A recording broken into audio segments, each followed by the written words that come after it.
कल मेरा दोगला जर्नलिज्म जैसे कि भारत डिजिटल हो रहा है और डिजिटल भारत में अब जो भी तरीक़ेकार हैं वो नए डिजिटल हो रहे हैं। इसी के मद्देनज़र Jammu Kashmir worker coordinator committee के जो है द्वारा एक प्रदर्शन किया जा रहा है जम्मू कश्मीर में आने वाले दिनों में, लेकिन वो प्रदर्शन थोड़ा हद के होगा, वो प्रदर्शन डिजिटल तरीके से होगा। इस समय हमारे साथ जो मौजूद है वो सईद अहमद पड़े हैं कश्मीर से। पड़े साहब क्या है वो प्रदर्शन की रणनीति और क्यों आपको वो प्रदर्शन करने की नौबत आई है? देखिए, सरकार को हमने टाइम दे दिया था कि सरकार इस हवाले से कोई ना कोई फैसला ले लेगी और रूलिंग पार्टी जो बीजेपी है, भारतीय जनता पार्टी, जिनकी मरकज़ में सरकार है, उन्होंने एक कमेटी यहाँ पे कॉन्स्टिट्यूट की थी, जिस कमेटी ने डेली वेजर्स, कैजुअल लेबर्स के हवाले से जम्मू में भी और कश्मीर में भी लोगों के साथ बात की, डेली वेजर्स के साथ बात की और इंफॉर्मेशन कलेक्ट करके एक रिपोर्ट तैयार करके पार्टी प्रेसिडेंट को पेश किया था। उन्होंने लेफ्टिनेंट गवर्नर साहब को पेश किया था, लेकिन उस हवाले से कोई फैसला नहीं लिया गया। और इसके साथ ही मैं ये बात भी कहना चाहूँगा कि 5 अगस्त 2019 को वज़ीर आज़म साहब ने अपील की थी, एक ऐलान किया था नेशनल टेलीविजन पे कि हम जम्मू कश्मीर में अब मरकजी कानून को नाफिजुल अमल करेंगे और मुलाजमीन को इंसाफ फराम किया जाएगा। उन्होंने इस चीज़ का एतराफ़ किया था कि यहाँ के छोटे दर्जे के मुलाजमीन के साथ नाइंसाफ़ी हुई है। इनके हवाले से मिनिमम वेज एक्ट लागू किया जाएगा, रेगुलराइजेशन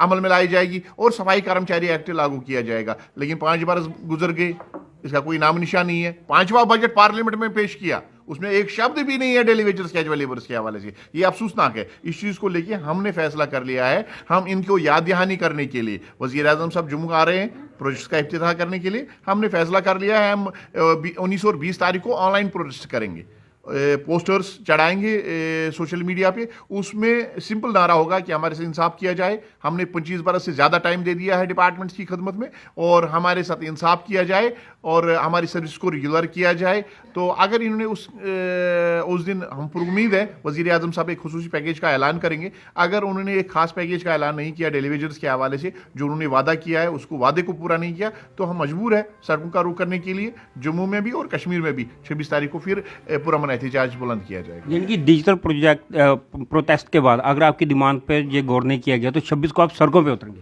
हाँ, उसके सिवा तो कोई चारा ही नहीं है। हम नहीं चाहते थे, हमें कोई शौक नहीं है सड़कों पर आकर सड़कों की जीनत बनने का, लेकिन सरकार तो इस चीज़ के लिए मजबूर कर रही है। सरकार आज एक बंदे को 9,000 रुपये दे रही है।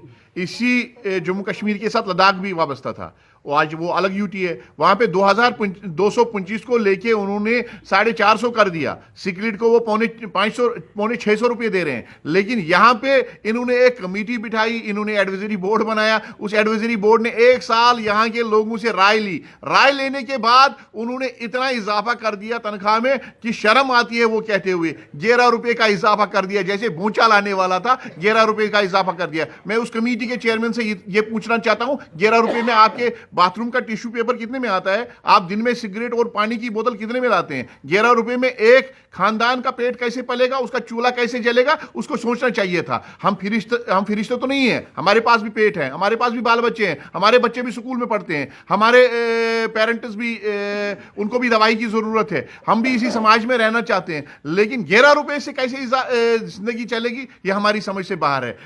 अगर उनको लगता है कि आज के दौर में 11 रुपए से किसी की जिंदगी चलेगी, तो उनको वो सारा तनख्वाह, अगर वो सच में मुहिब वतन है, तो उनको वो सारा तनख्वाह जो लाखों की तनख्वाह लेते हैं, उनको वो सरेंडर करना चाहिए। उनको भी 311 रुपये फिर दिन के हिसाब से लेना चाहिए। ये थे पड़े साहब जिन्होंने इस पूरे विषय में बताया। अब आप सब लोगों की इस पर क्या राय है, अपनी राय कमेंट बॉक्स में दीजिएगा। इस तरह की और आप देखते रहिए दोगला जर्नलिज्म। नमस्कार।